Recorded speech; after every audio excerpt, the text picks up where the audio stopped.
2 points. First, about the conflicts between the different job levels. I think it will only deteriorate.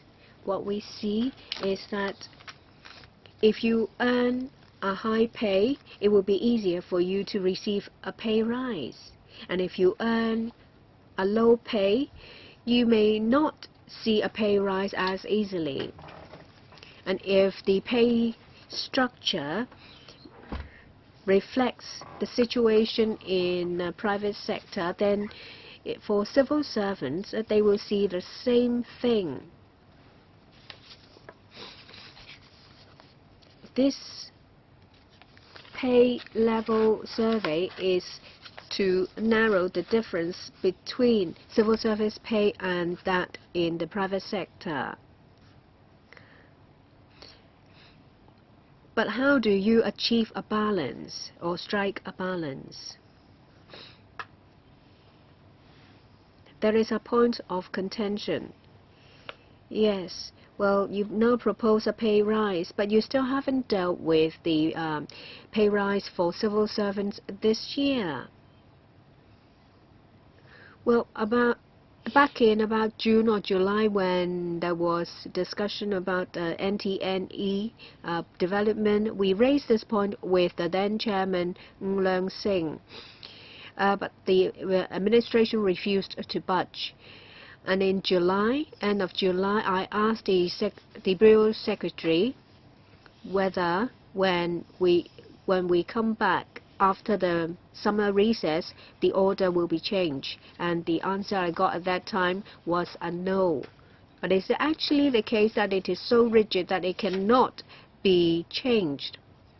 Now, say for example, there is a crash, and you still want to put the car behind the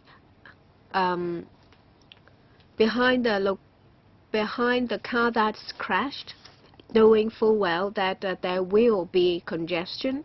You need to feel the difficulties faced by the people and change the order.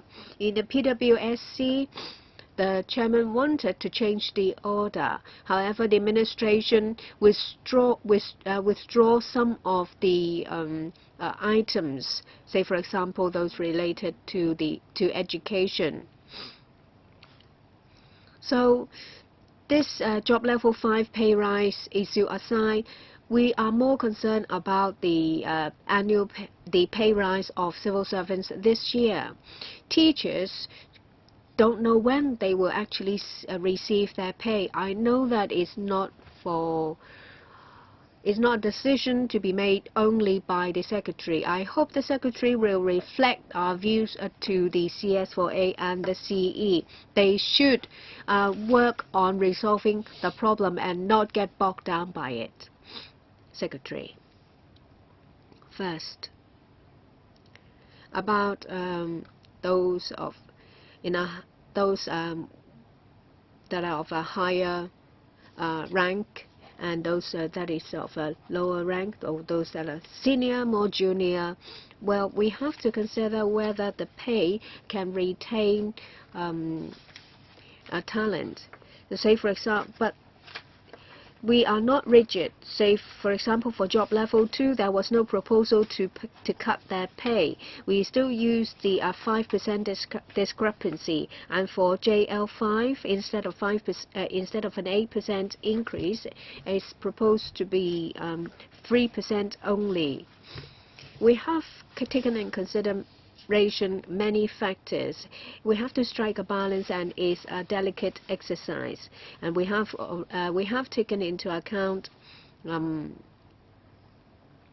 views of the staff.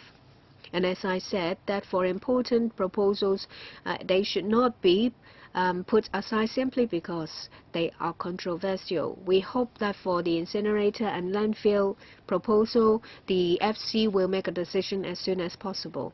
We are not asking that to be put aside. We are asking for the order to be changed. project of schools should be endorsed as soon as possible. Livelihood issues should be endorsed as possible before we deal with NTNE development and landfill and incinerator.